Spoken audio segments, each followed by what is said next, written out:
자, 이번 시간에는 378에서 거꾸로 한 장 넘기시면요. 2편, 우리 바로 전 시간까지는 공인중개사 법령을 다 마쳤고 공인중개사 법령에서 28개 정도 출제가 된다. 다음 이번 시간부터는 부동산 거래 신고 등에 관한 법령을 공부하겠습니다. 자, 법이 또 하나 있습니다. 부동산 거래 신고 등에 관한 법령은 2017년 1월 20일자로 시행됩니다. 제가 아직 수업을 하는 시점에는 아직 시행되기 전이죠. 이 법은 다 만들어져서 이미 통과됐고요. 이 부동산 거래 신고 등에 관한 법령은 총 3가지로 구성되는데 첫 번째 부동산 거래 신고, 여기서 한 2개 정도 예상되며, 그리고 외국인 등의 부동산 취득에 관한 특례가 있어. 여기서 1문제 정도 예상되고, 토지거래 허가에서 2문제 정도 예상이 됩니다. 이 토지거래 허가는 작년까지는 부동산 공법에서 국토의 계획 및 이용에 관한 법률 안에 들어있던 내용인데 그 부분에서 토지거래 허가 부분이 쏙 빠지고 이 법으로 들어와서 작년까지는 공법에서 출제가 됐지만 올해부터는 공인중개사 법령 이 과목에서 출제가 될 것입니다. 2문제 정도 예상이 되고요. 이렇게 이 법을 지금부터 공부하겠습니다. 먼저 부동산 거래 신고부터. 이 부동산 거래 신고는 부동산의 거래 신고는 말 그대로 부동산에 대해서 거래를 신고하라 라는 제도인데 모든 거래를 다 신고하는 건 아니고 신고 대상물 배우입니다. 대표적으로 토지, 건축물, 분양계약, 그다음에 분양권, 입주권 이런 걸 신고하게 돼 있고요. 그다음에 모든 거래를 신고하는 게 아니라 매매만 신고해. 매매만. 실거래가 신고 의무라서 매매에 대해서만 실거래가 신고를 해서 실거래가로 취득세, 양도세 납부하라는 의미예요. 자, 이걸 신고하는데 신고는 시군구에 신고하게 된다 이거지. 근데 이 부동산 거래 신고는 역사를 말씀드릴게요. 2006년 1월 1일부터 시행된 제도예요. 현재 만으로 11년 돼갑니다. 11년 됐고, 이 부동산 거래 신고는 실거래가 신고 제도인데 그럼 이 부동산 거래 신고가 시작되기 전에 2005년까지는 대한민국에 실거래가 신고부가 있었느냐? 없었던 거죠. 그 전에는 어떻게 했느냐? 좀 말씀드릴게요. 부동산 등기 특별조치법이라는 법이 있어요. 부동산 등기 특별조치법. 나중에 중개 실무에서 배웁니다. 현재도 이 법은 있다는 겁니다. 부동산 등기 특별조치법은 계약서의 거민이라는 제도를 담고 있는데 거민이라는 것은 시군구의 확인 도장을 의미해요. 확인 도장 찍는 걸 거민이라 합니다. 그럼 이제 어떤 내용이냐면 소유권이 이전되는 계약, 매매나 교환이나 증여, 이게 대표적이겠죠. 소유권이 이전되는 계약인 경우는 취득자는 취득세를 내야 되잖아요. 취득세는 지방세란 말이에요. 그러니까 시군구에 우리는 이런 계약이 있었다라는 걸 밝혀야죠. 어떻게 밝히냐면 매매, 교환, 증여 계약을 체결했으면 부동산이 소지하는 시군구에 찾아가서 뭘 제출하느냐? 계약서를 내게 돼 있어. 계약서를 제출하게 돼 있습니다. 그럼 시군구는 계약서에 적혀 있는 그 부동산의 금액을 확인할 텐데 금액을 할 때 형식적 심사를 해. 형식적 심사는 공시지가, 공시가격만 맞으면 통과가 돼요. 그래서 예전에 2005년까지는 매매 계약을 했어도 다운 계약서 써서 내도 다 통과됐었어요. 예를 들어 실제 매매가는 10억이야. 10억인데 공시지가가 7억이다. 그러면 7억짜리 계약서 써서 구청에 내도 이게 통과됐더라는 거지. 예전엔 다 누가 해줬냐면 개업공인중개사가 10억짜리 매매 계약서를 써요. 쓰고 법무사하고 친해요. 개공들이. 법무사에게 연결해줘요. 연결해주면은 법무사가 당사자한테 다운 계약서 써드려. 그러면 해주세요. 그래서 7억짜리 공시지가에 맞아서 계약서 쓰고 법무사가 이 계약서를 시군구에 제출해서 거민을 대신 받아줘. 등기도 해주고 그랬던 거예요. 형식적 심사를 해요. 그런 다음에 계약서에 확인 도장을 쥐어주는데 이 도장을 거민이라고 했다고. 시군구 도장꽝, 이 거민이에요. 이걸 거민계약서라고 불렀지. 그리고 취득세 내고 등기소에 등기 신청을 할 거죠. 이 등기 신청을 할 때 거민계약서를 내게 되어 있다. 이런 제도가 바로 거민제도예요. 거민제도. 그러다가 부동산 거래 신고 제도가 2006년 1월 1일자로 시행됐다. 시행됐는데 이때 모든 거래를 다 신고하는 건 아니랬죠. 무슨 계약만? 매매 계약만. 매매 계약에 대해서만 실거래가 신고를 해라. 그럼 교환하고 증여는 실거래가 신고를 한다 안 한다? 지금도 하지 않는다는 거예요. 교환은 네 거 내 거 바꿨잖아요. 그래서 이건 실제로 매매가만큼 현금이 오고 가는 계약이 아니잖아요. 그래서 매매계약, 교환계약은 실거래가 확보가 어려워요. 증여, 내가 너한테 줬는데 이게 얼마짜리인지 어떻게 합니까? 그러니까 증여도 실거래가 확보가 어려워요. 그래서 교환하고 증여는 지금도 검인을 받아요. 계약서에 금액도 안 적어요. 계약서를 내면 공무원은 그 교환, 증여 계약 안에 들어있는 부동산의 공시지가, 공시가격을 확인해서 이걸 취득세를 부과한단 말이에요. 그래서 오로지 무슨 계약만, 매매 계약만 실거래가 신고한다. 장소는 같아요. 시군구에 이번엔 뭘 제출하느냐? 신고서를 내요. 법에 신고서가 만들어져 있습니다. 신고서를 제출한다. 부동산 거래계약 신고서라고 해요. 부동산 거래계약 신고서. 작성 요령도 배워요. 계약서 내용을 신고서에 담아서 신고서만 내. 계약서는 안 내. 계약서는 안 내는 것도 중요해. 자, 신고서를 내면 시군구는 당연히 실거래가 검증하죠. 실질적 심사를 해요. 실거래가를 검증하죠. 타당하면 통과되고 이제 거짓 신고 들어가면 과태료가 부과되죠. 그리고 예전에는 계약서에다가 도장을 찍어줬지만 지금은 신고필증이라는 걸 교부해요. 당신네들이 신고한 내용이 이렇습니다. 라고 신고필증을 교부하고 취득세 내고 이걸 등기소에 제출하면 등기가 된다 이거죠. 그럼 정리해보면 매매계약은 이렇게 하는 거예요. 매매계약은 검인 대상이면서 신고 대상이다. 해보세요. 시작. 매매계약은 검인 대상이면서 신고 대상이다. 다만 신고가 나중에 만들어진 특별법이므로 매매에 대해서 신고하여 뭘 받으면 신고필증을 받으면 검인을 받은 것으로 본다. 검인이 의제된다. 이렇게 표현하죠. 다시 매매는 검인 대상이면서 신고 대상이다. 다만 매매에 대해서 부동산 거래 신고에 신고필증 받으면 검인을 받은 것으로 본다. 그리고 교환계약, 증여계약은 여전히 지금도 뭐 대상? 검인 대상이다. 실거래가 신고 대상이 아니다. 그래서 이제 같은 공무원에게 담당 공무원 같아요. 같은 공무원에게 매매계약에서 신고서 내 실질적 심사하고 교환 증여 계약서를 해서 형식적 심사한다는 거죠. 이렇게 신고서를 내냐, 계약서를 내냐, 실거래가 신고하냐, 형식적 심사하냐 이 차이라고. 네, 이게 바로 검인과 부동산 거래 신고에 대한 비교입니다. 지금부터 배울 것이 이 부동산 거래 신고라는 거예요. 이 부동산 거래 신고가 작년하고 좀 몇 가지 개정이 됐어요. 신고 대상물이 좀 개정이 됐는데 이거에 대해서 지금부터 말씀드리겠습니다. 일단 지금 378쪽 한번 참고하시고 오른쪽에 보면은 법령의 주요 내용이라고 써 있는데 거기 좀 보시면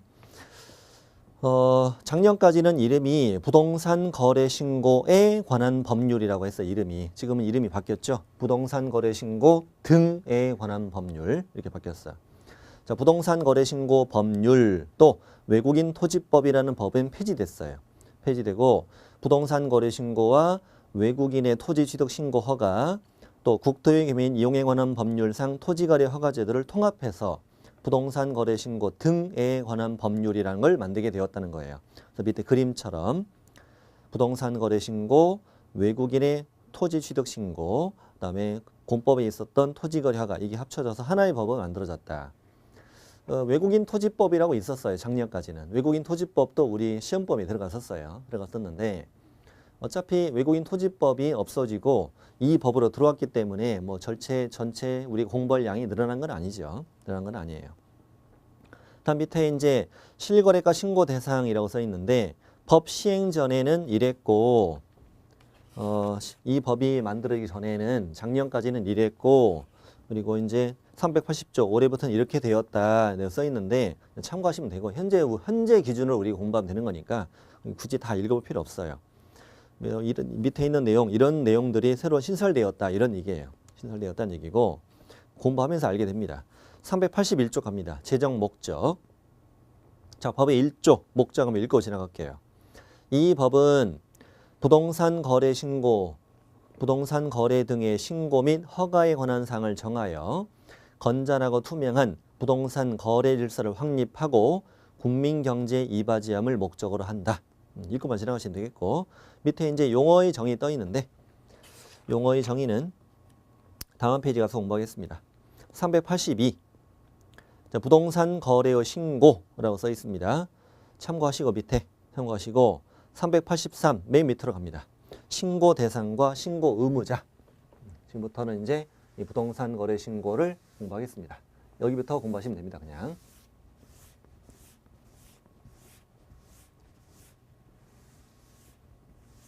자, 먼저 용어를 공부하자고요. 용어. 자, 먼저 거래 당사자는 누구냐라고 되어 있는데 거래 당사자 외국인 등 포함이라고 되어 있죠. 뭐 대한민국 사람이든 외국인이든 당연히 부동산 뭐 분양권, 입주권 이거 매매 계약을 했으면 실거래가 신고를 해야 됩니다. 그래서 실거래가 신고를 해야 되는 거래 당사자에는 외국인 등도 포함돼요. 자, 읽어보죠. 부동산 거래 신고는 매매 계약만 하죠. 그러니까 당연히 거래 당사자는 부동산 또는 부동산 취득할 수 있는 권리의 매수인과 매도인을 말하며 외국인 등을 포함한다. 당사자를 말합니다. 거래 당사자는 매수인과 매도인 그리고 외국인 등도 포함된다. 자, 넘겨보셔요. 자, 그러면 외국인 등은 누구냐?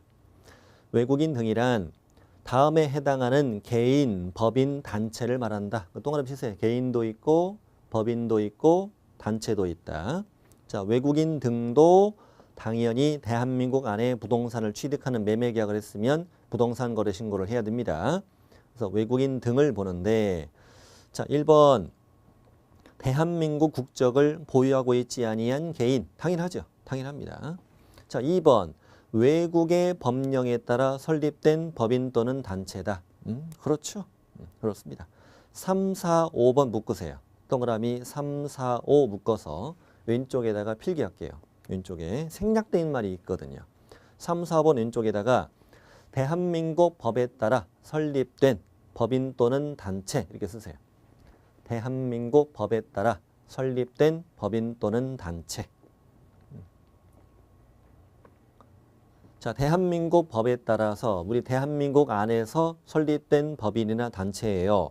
그랬어도 3번 사원이나 구성원의 2분의 1 이상이 외국인으로 구성되어 있다 이런 뜻이에요. 외국인으로 구성되어 있으면 그 법인이나 단체도 이 법을 적용받는 외국인 등에 포함된다. 4번 업무를 집행하는 사원이나 이사 등 임원의 2분의 1 이상이 역시 외국인으로 구성되어 있다. 그 법인 또는 단체도 외국인 등에 포함된다. 5번 외국인이나 외국의 법령에 따라 설립된 법인 단체가 자본금 2분의 1 이상 또는 의결권 2분의 1 이상을 가지고 있는 법인이나 단체라면 대한민국 안에서 만들어진 법인 단체라도 이 법상 외국인 등에 포함된다. 사실상은 외국인이 우리나라에 와서 만든 법인이나 단체로 본다는 의미지. 그래서 동그라미 2번하고 비교해 볼게요. 동그라미 2번 외국의 법령에 따라 설립된 법인 단체는 무조건 다 적용돼. 그러니 3, 4, 5번은 외국에서 설립된 게 아니지. 대한민국 안에서 설립되었을지라도 반 이상, 반 이상, 반 이상이면 이 법상 외국인 등에 포함된다 이거예요. 6번, 7번이 이번에 신설됐어요. 외국 정부도 포함된다. 외국 정부. 그리고 6, 7번은 거기 몇 줄이요? 정부 간, 비정부 간 국제기구. 정부 간, 비정부 간 국제기구는 뭐 UN이나 OECD 또는 뭐 그린피스 이런 데를 말합니다. 그런데 정부 간, 비정부 간 국제기구 6번, 7번도 이 법을 적용받는 외국인 등에 포함된다. 그럼 지금부터 이제 외국인 등이라는 걸 우리가 공부한 이유를 좀 말씀드릴게요. 자, 대한민국 사람이든 또 대한민국 안에서 설립된 법인 단체든 외국인 등이든 부동산 거래 신고는 다 적용돼. 다 적용되는데 우리가 다음 주에 배울 그 2장의 외국인 등의 부동산 취득에 관한 특례 이 부분은 오로지 외국인 등에게만 적용이 되거든. 대한민국 사람은 적용이 안 되거든요. 그래서 이 부분은 이게 방금 봤던 외국인 등에게만 적용되기 때문에 우리가 외국인 등이란 용어를 따로 배우는 거예요. 따로 배우는 겁니다. 그래서 외국인 등의 부동산 취득에 관한 특례를 공부할 때 다시 한번 자세히 말씀드립니다. 현재 지금부터 배우게 될 부동산 거래 신고 부분은 대한민국 사람이든 외국인이든 다 적용되는 것이다. 적용되는 것이다. 그래서 부동산 거래 신고의 당사자를 봤습니다. 거래 당사자는 매수인과 매도인을 말하며 그리고 외국인 등도 포함된다. 이 자들도 부동산 거래 신고를 해야 된다. 밑에 주의라고 써 있는 거는 한번 읽어보시되 다음 주에 읽어보셔도 돼요. 다음 주에 외국인 등의 부동산 취득 특례를 공부하고 읽어보시면 되고요. 그때 다시 한번 제가 말씀드리면 다 이해 잘 될 겁니다. 지금은 아직은 보지 마세요. 좀 이해 잘 이해가 안 될 수 있으니까요. 지금 제가 하는 것만 하시고 나중에 다 공부하고 나면은 이해가 됩니다. 자, 지금 방금 우린 거래 당사자를 봤어. 자, 양거래 2번. 이번에 신고 대상. 신고 대상은 부동산 등이라고 해요. 부동산 등. 그럼 부동산 등이라는 건 뭐냐?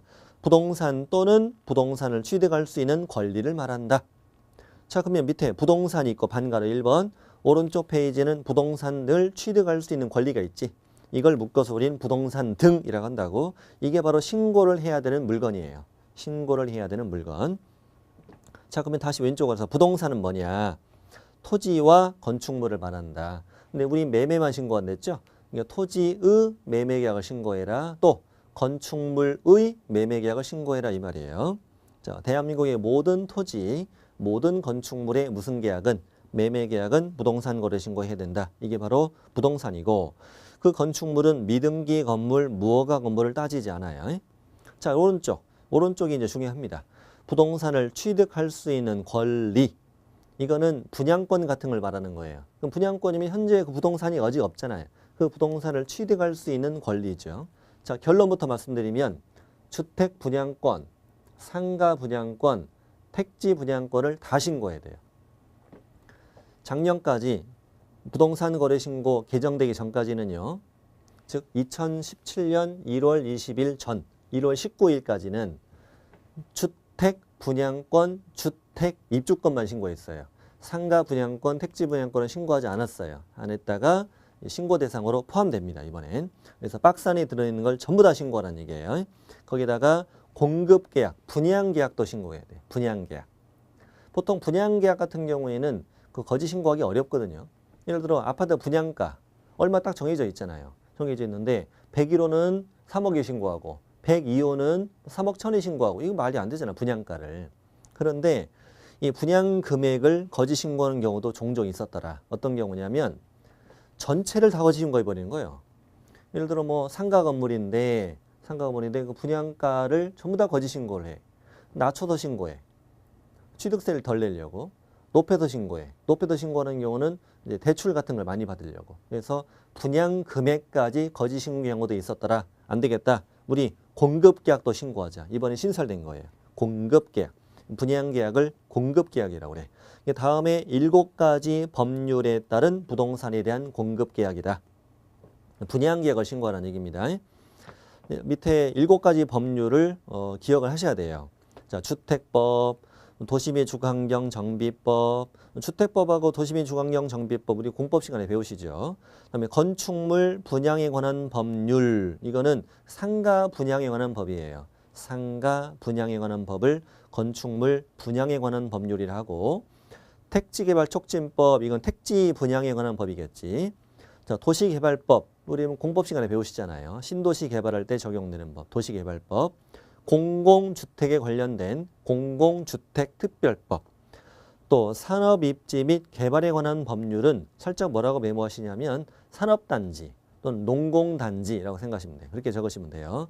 산업단지나 농공단지, 이걸 조성할 때 적용되는 법이에요. 그러면 이제 하나씩 다시 읽어볼게요. 주택법은 적용 대상이 주택법에서 배우실 때 단독주택 30호 이상, 공동주택 30세대 이상, 또 1만 제곱미터 이상의 대지를 조성할 때 사업계획 승인 받아서 이제 사업을 시행하잖아요. 이때 주택 또 대지 공급계약 신고하라고요. 시행자와 그 분양 신청한 자와 체결된 그 공급계약, 분양계약을 신고하라 이겁니다. 도시 및 주거환경 정비법 여러 가지 정비 사업 배우시잖아. 뭐 재건축도 있고 재개발도 있고. 이 도시 및 주거환경 정비 사업 정비법에 따라서 취득하게 된 주택이나 상가나 택지 공급 계약 신고하라고요. 신고하라고요. 건축물 분양에 관한 법률. 이거 상가 분양에 관한 법이라고 그랬잖아요. 보통 분양 면적이 3,000제곱미터 이상일 때, 뭐 이건 안 외워도 돼요. 안 외워도 됩니다. 분양하고자 하는 바닥 면적 합계가 3,000제곱미터 이상일 때, 또 일반 업무 시설이 들어있는 오피스텔로서 30실 이상일 때 적용되는 법이에요. 이때 이 상가 건축물에 대해서 상가 건물에 대한 분양 계약 신고하라고요. 신고하라고. 택지 개발 촉진법 택지 개발에서 조성하잖아. 조성해서 이제 분양할 때 택지 공급 계약 신고하라고요. 도시개발법에 따라 상가나 주택이나 택지 공급 계약 신고하라고요. 공공주택특별법 공공주택 그 단지 이제 대지를 분양하겠죠. 대지 분양해서 공공주택 분양할 거 아닙니까? 이럴 때 택지 주택 공급 계약 신고하라고요. 신고하고 산업입지 및 개발에 관한 법률 산업단지, 농공단지, 택지 분양 계약 신고하라 이겁니다. 그래서 7가지 법률에 따른 부동산에 대한 공급 계약을 신고해라. 공급 계약 신고하라고요. 분양 계약을 말합니다. 동그라미 2번 갑니다. 7가지 법률에 따른 공급 계약을 통하여 부동산을 공급받는 자로 선정된 지위의 매매 계약. 거기 밑줄 쳐보세요. 부동산을 공급받는 자로 선정된 지위. 부동산을 공급받는 자로 선정된 지위. 세 글자로 분양권이라고 쓰세요. 분양권. 자, 그러니까 1번은 7가지 법률에 따른 무슨 계약? 공급 계약, 분양 계약을 신고하라는 얘기고 이 분양 계약을 통해 취득하게 된 부동산을 공급받는 자로 선정된 지위, 분양권. 이 분양권을 피받고 팔았으면 신고하라는 얘기야. 그러니까 시행자와 분양 신청자 간에 체결한 분양 계약. 이 분양 계약을 뭐라고 한다고요? 공급 계약이라 한다고요. 이 공급 계약을 뭐하고? 신고하고 이 공급 계약을 통해 취득한 부동산의 분양자로 선정된 지위 뭐 이렇게 부르기도 하는데 공급받는 자로 선정된 지위 부동산을 공급받는 자로 선정된 지위 뭐 분양권 부동산을 공급받는 자로 선정된 지위 이 분양권을 팔았다. 자 그랬으면 이것도 뭐 해라? 신고해라 이겁니다. 공급계약 그리고 공급받는 자로 선정된 지위 이거 다 신고하라 이겁니다. 그리고 3번 갑니다. 도시 및 주거환경정비법에 따른 관리처분 계획 인가로 취득한 입주자로 선정된 지위 거기 밑줄 치세요. 입주자로 선정된 지위 여기다 뭐라고 쓰냐면 입주권의 매매 자 이걸 대표적으로 말씀드리겠습니다. 자, 도시 및 주거환경정비법 공법 시간에 배우셨죠? 도시 및 주거환경정비법에 따라서 아파트 재건축을 한번 해보죠. 재건축. 자, 사업 시행자가 선정됩니다. 사업 시행자가 선정되고 현재 갑은 재건축 아파트 소유자인데 재건축 아파트 대상 소유자인데 현재 그 아파트는 철거되겠죠. 철거되고 뭐가 남아요? 대지가 남죠. 대지. 500세대인데 500세대 중에 한 세대 500분의 1조각 대지를 적었습니다. 이 대지를 종전토지라고 합니다. 종전토지. 자 그리고 이 아파트에 이제 재건축이 이루어질 텐데 사업 시행자는 재건축 아파트 소유자들에게 분양 신청 기간을 줍니다. 분양 신청 기간은 공법 시간에 30일에서 60일 사이에 준다 이렇게 돼 있어요. 분양 신청을 받아요. 어떤 사람은 분양 신청을 안 할 수도 있는 거지. 분양 신청을 받아 사업 시행자는 분양 계획을 짜는데 이 분양 계획을 뭐라고 해요? 관리처분 계획이라고 하죠. 관리처분 계획. 자 그러면 구체적으로 뭐냐면 이 종전 토지의 가격 평가를 하지. 이 가격 평가를 평가 금액을 권리 가격이라고 해요. 용어 지금 외워놔야 돼요. 권리 가격이란다. 이 권리 가격이 3억으로 평가되었다. 3억으로 평가되었다. 그 다음에 저 아파트에 추가로 내야 될 금액, 추가 부담금. 뭐 평수도 늘어나고 삐까뻔쩍 하잖아요. 그러니까 추가 부담금 내야 되죠. 이걸 1억. 그러면 이것이 바로 뭐예요? 재건축 아파트 분양 금액이죠. 자, 분양 금액이 결정됩니다. 그런 다음에 시장 군수의 인가를 받아요. 인가를 받아 사업을 시행하죠. 사업을 시행해서 시행자와 이 갑 사이에 그 재건축 아파트 공급 계약을 하죠. 그래서 7가지 법률에 따른 부동산의 무슨 계약? 공급 계약. 이걸 뭐하라? 신고하라. 신고하라. 이 공급 계약을 통해서 취득하게 된 권리. 자, 권리인데 이 권리를 우리 뭐라고 하냐면 입주자로 선정된 지위. 여기서는 입주권이라고 불러. 입주권. 입주권. 입주권에다가 내가 뭘 붙여서, 그렇죠? 프리미엄을 붙여서 5천을 붙여서 입주권을 뭐 했다? 매매했다. 이것도 뭐 해라? 신고해라. 신고해라. 그래서 이걸 뭐라고 부르냐면요. 관리처분 계획 인가로 취득한 입주자로 선정된 지위. 이렇게 불러요. 다시 한번 해보자. 같이 시작. 관리처분 계획 인가로 취득한 입주자로 선정된 지위. 이거의 매매를 신고해라. 박스를 다시 한번 천천히 다시 말씀드릴게요. 박스 안에 분명히 니은의 도시 및 주거환경 정비법이 들어있죠. 들어있는데 밑에 동그라미 3번에 도시 및 주거환경 정비법이 또 들어있잖아요. 그럼 뭐냐 이거지. 자, 동그라미 1번하고 2번을 다시 말씀드립니다. 7가지 법률에 따른 부동산의 공급계약 신고해라. 또 7가지 법률에 따른 공급계약을 통하여 부동산을 공급받는 자로 선정된 지위, 부동산을 공급받는 자로 선정된 지위를 세 글자로 뭐라고 그랬어? 분양권. 분양권의 매매계약도 신고해라. 그런데 재건축 아파트의 경우는 사람들이 분양권이라고 얘기하지 않고 입주권이라는 말을 따로 쓰거든. 그래서 3번에다가 따로 쓴 거예요. 입주권만 따로 빼가지고 위에 겹치는 게 아니라. 그럼 위에 니은에 있는 도시 및 주거환경 정비법은 뭐냐면 재건축 말고 나머지 정비 사업을 통해서 취득하게 된 상가나 택지나 주택의 공급받는 자로 선정된 지위, 이걸 공급받는 자 선정된 지위, 이거의 분양권 매매도 신고하고, 특히 재건축인 경우는 이걸 특별히 뭐라고 부른다고 사람들이? 입주권이라고 부른다고. 그래서 입주권이라고 하기 때문에 이걸 따로 3번에다 뺐단 말이에요. 3번. 고민하지 마시고요. 고민하지 마시고 뭐 예외 없잖아. 주택 분양권, 주택, 상가, 택지 다 신고한단 말이에요. 7가지 법률만 알면 돼. 7가지 법률만. 다시 읽어볼게요.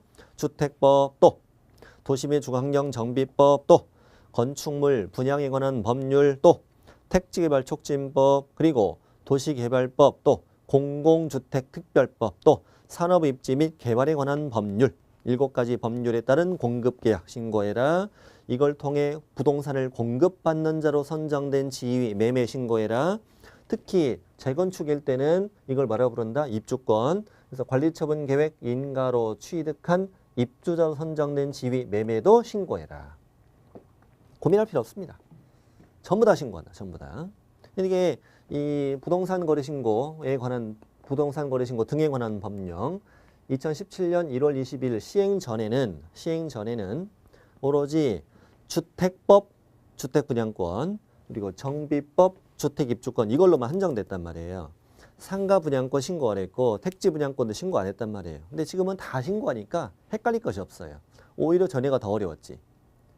작년까지는 상가 분양권 신고해라, X, 택지 분양권 신고해라, X, 공급계약 신고해라 다 틀렸단 말이에요. 다 틀렸고 오로지 주택법, 분양권, 정비법, 입주권만 신고했는데 지금은 더 편해졌단 말이에요.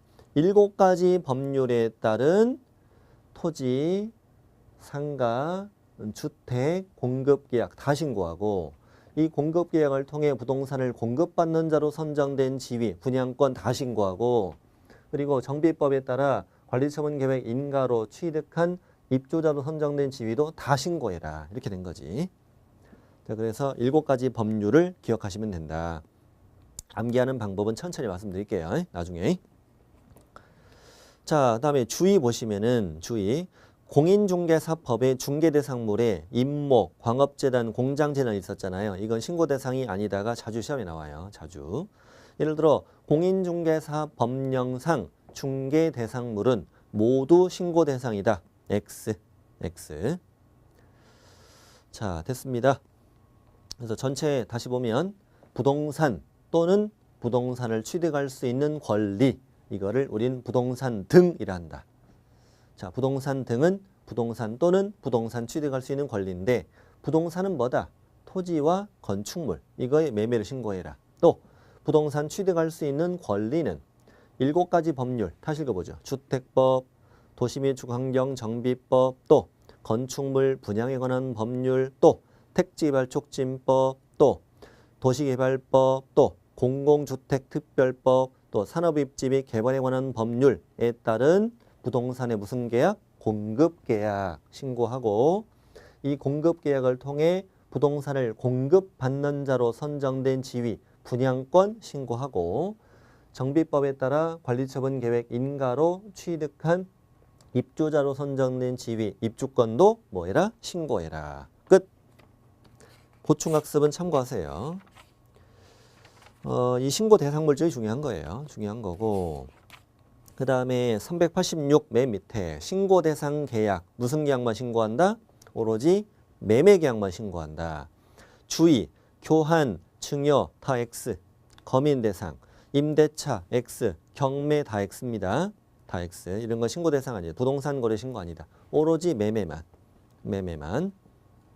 다음 신고관청. 신고하는 장소를 신고관청이라고 그래. 용어 잘 적절하죠. 신고관청. 부동산 등 소재지 관할 시장, 군수, 구청장. 부동산 소재지 관할 시군구입니다. 자, 그러니까 다시 부동산 등이 소재하고 있는 시, 군, 구. 구가 있으면 어디로 가요? 구로 가요. 구가 없으면 시로 가죠. 여기는 특별자치시도 들어갑니다. 특별자치시도 세종시도 들어갑니다. 특별자치시장, 그 다음에 특별자치도 행정시장도 들어간다. 부동산 등 소재지 관할 시군구. 자, 오른쪽 페이지에 제가 적어드린 건 뭐냐면 공인중개사법에서는 우리 등록관청이라는 용어를 썼잖아. 등록관청. 이 공인중개사법상 등록관청은 중개사무소가 있는 시군구죠. 중개사무소가 있는 시군구. 근데 부동산 거래 신고 등에 관한 법률의 신고관청은 그 부동산이 소재하고 있는 시군구예요. 그럼 개공의 입장으로 본다면 이 두 개의 장소는 같을 수도 있고 다를 수도 있지. 예를 들어서 A구에 개설 등록한 개업공인중개사가 A구에 있는 부동산을 중개했다. 그럼 당연히 어디가 신고해야 돼? A구에서 신고했죠. 그럼 A구는 공인중개사법상 등록관청, 부동산거래신고법상 신고관청 같은 거지. 근데 A구에 등록한 개공이 B구에 소재하는 부동산을 중개했다. 그럼 어디가 신고해라? 개공은 B구에 가서 신고를 해야 됩니다. 그럼 A는 공인중개사법상 등록관청, B구는 부동산거래신고법상 신고관청이 되는 거지. 자, 이렇게 된다. 부동산이 소재하는 시군구에 신고한다. 조심해야 돼요.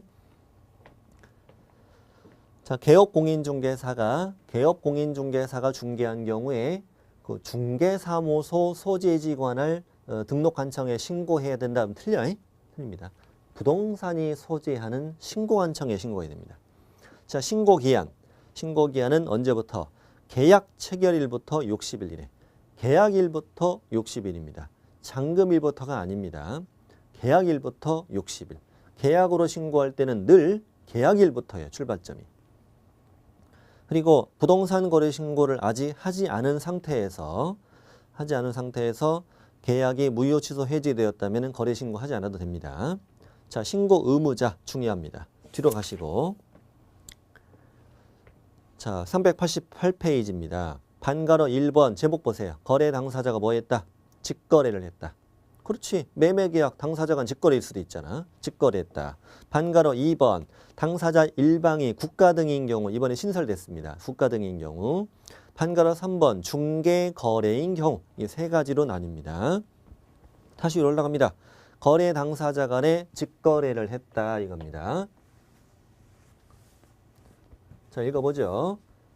거래 당사자는 부동산 등, 우리 다 배웠죠. 부동산 등에 대해서 무슨 계약을 했다면? 매매 계약을 했다면 실제 매매 가격 등을 언제부터? 그 계약일부터 60일 안에 어디 가서? 신고한청에 가서 공동으로 신고하여야 한다. 자, 어디 밑줄치냐면 맨 앞에 거래 당사자. 거래 당사자는 맨 끝에 공동으로 신고하여야 한다. 이만큼. 거래 당사자는 공동으로 신고하여야 한다. 이게 원칙이죠. 원칙. 거래 당사자는 공동으로 신고해야 함이 원칙이다. 이 공동신고라는 의미가 둘이 같이 가는 말일 것 같아요? 매도 매수인이 같이 가라는 말일 것 같아? 설마 그럴 리가.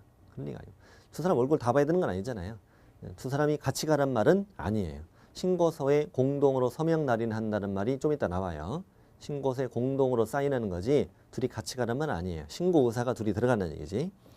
자, 당사자는 공동으로 신고해야 됨이 원칙이다. 근데 2번 일방의 신고를 뭐 했어? 거부했어. 그럼 국토부령에 따라서 상대방이 단독으로 신고할 수도 있다. 자, 어떤 경우냐면 예를 들어서 매도인은 갑, 매수인은 을. 둘이 이제 직거래로 매매가 됐으면은 둘이 공동으로 신고해야 됨이 원칙. 자, 그런데 이 양반이 아파트를 가지고 있는데 2년 전에 3억 주고 샀어.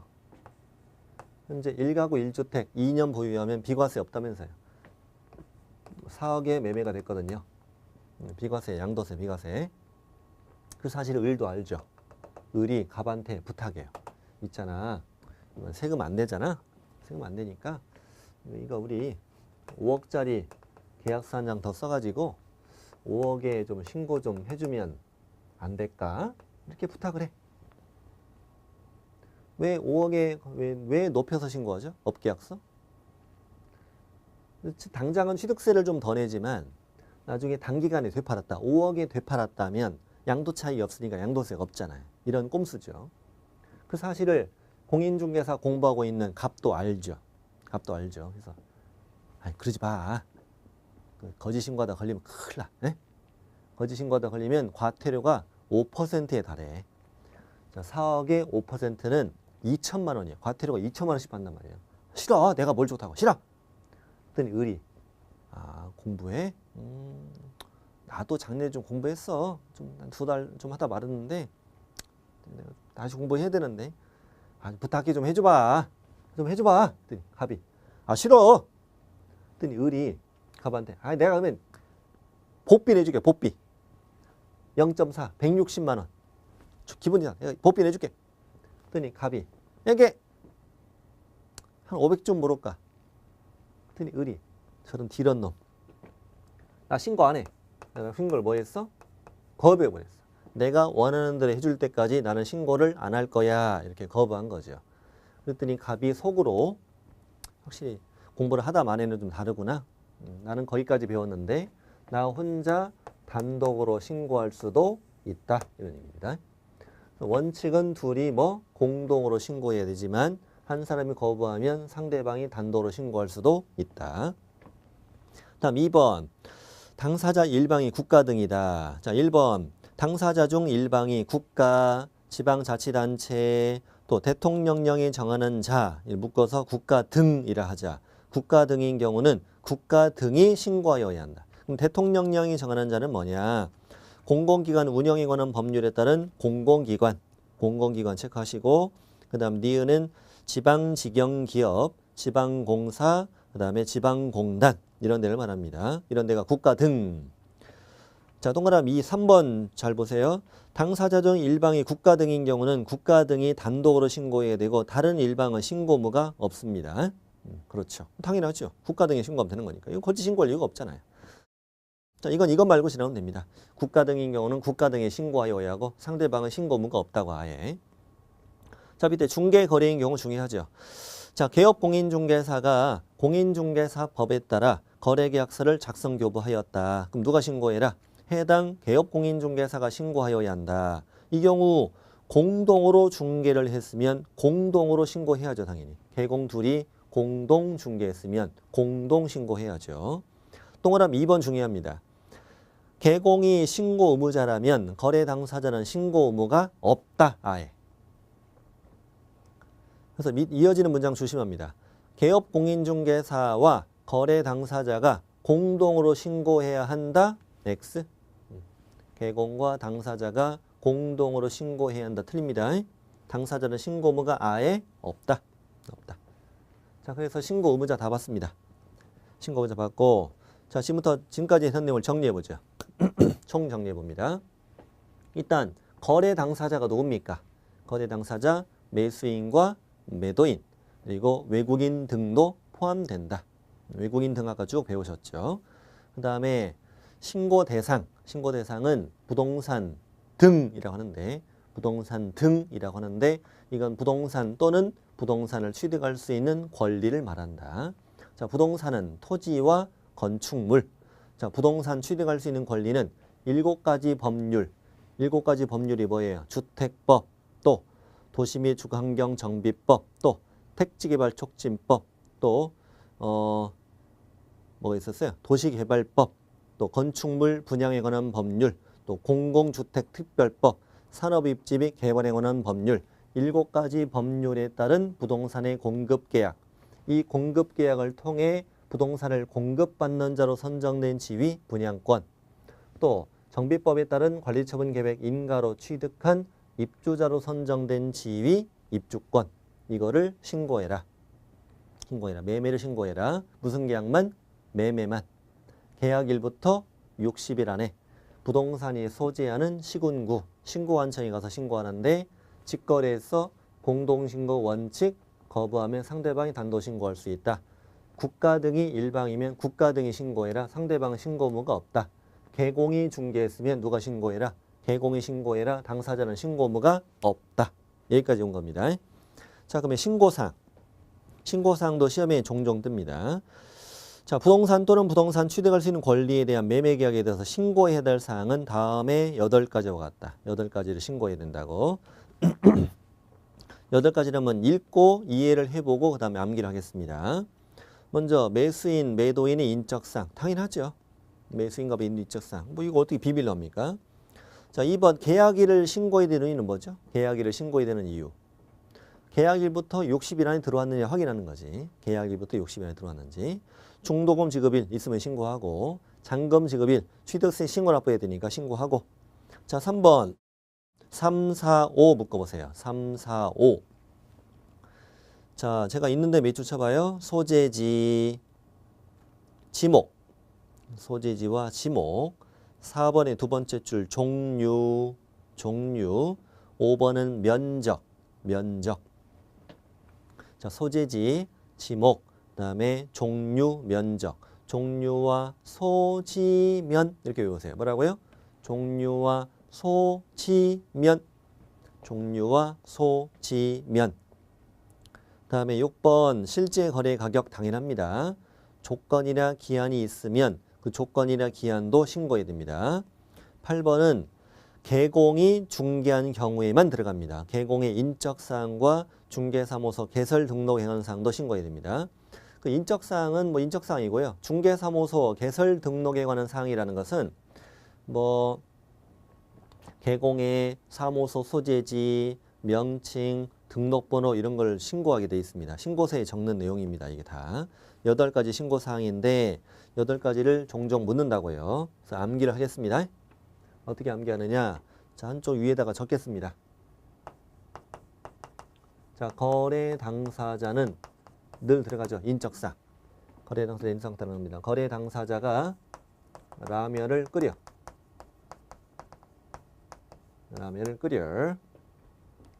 그 다음에 개공이 중개를 했으면 개공도 붙어. 젓가락 들고 붙어요. 개공이 중계를 했으면 개공도 젓가락 들고 붙어. 자, 그리고 셋이 모여서 라면 먹어. 라면을 3번 먹어. 언제? 계약일 또 중도금 지급일 또 잔금 지급일 3번 모여서 라면을 먹어. 라면을 먹는데 자, 그들이 엄청나게 조는 뭐냐? 조건 또는 기한. 좋아하는 라면은 좋아하는 라면은 그 종류가 뭐냐? 종류가 소치면. 이 라면 이름이에요. 소의 기름으로 튀긴 라면. 그리고 실실 웃으면서 먹어요. 여기까지가 신고사항이에요. 신고사항. 뭐 좀 유치해도요. 이렇게 외우는 게 제일 빨라요. 제일 빠릅니다. 그리고 시험에 이런 것들이 출제돼요. 예를 들어서 권리관계를 신고해라. OX. X. 기준시가를 신고해라. X. 네. 공법상 이용제한 거래계제 신고해라. X. 뭐 이런 것들이 출제가 된단 말이에요. 어디서 많이 본 것들이 출제돼요. 그러니까 신고사항을 깔끔하게 이렇게 기억해야 돼요. 핵심은 뭐냐면 니네 둘이 누구냐? 니네 누구고 개공이 중개했니? 언제 계약했어? 잔금은 언제야? 언제야? 그리고 소재지, 지목이나 면적 이런 건 당연한 거야. 얼마짜리야? 조건이나 기한이 있어? 뭐 이렇게 핵심이지. 뭐 실거래가 신고하는데 등기부 갑구 을구에 어떤 권리가 있느냐 이런 건 신고할 이유가 없잖아. 실거래가 신고하니까 기준시가가 다 필요 없는 거고. 그래서 이런 것이 신고사항이다. 신고사항이고 밑에 이제 금지행위는 나중에 과태료 쪽에 따로 나오니까 이건 지나가시고 밑에 2번의 구체적인 신고 방법과 절차 여기부터 이제 다음 시간에 시작이 됩니다. 다음 시간에 이어서 시작이 됩니다. 이번 시간에 공부한 게 굉장히 중요합니다. 중요하고 특히 아까 385페이지가 이번에 100% 신설된 내용입니다. 100% 신설된 내용이니까 그 부동산 취득할 수 있는 권리의 7가지 법률 7가지 법률에 그 눈에 익혀놔야 돼. 7가지 법률. 주택법, 도시및주거환경정비법, 건축물 분양에 관한 법률, 택지개발촉진법, 도시개발법, 공공주택특별법, 산업입지 및 개발에 관한 법률 자꾸 눈에 익혀두세요. 익혀두시고 이 법의 구체적인 내용까지 시험에 나오진 않아요. 어차피 여러분 주택법하고 도시및주거환경정비법, 그다음에 도시개발법은 공법 시간에 배우시잖아요. 배우시고 나머지 법들은 그냥 눈에만 익혀놓으면 돼요. 건축물 분양법은 뭐 됐어요? 아까 상가 분양법이 됐잖아요. 택지개발촉진법은 택지 분양에 관한 법인 거고 공공주택에 관한 법인 거고 산업단지, 농공단지에 관한 법이 산업지 및 개발에 관한 법률이야 이겁니다. 자, 이런 것들을 눈에 잘 익혀두시고 이번 시간을 마치고 그 다음 시간에 이어서 389페이지 신고 방법 절차 들어가겠습니다.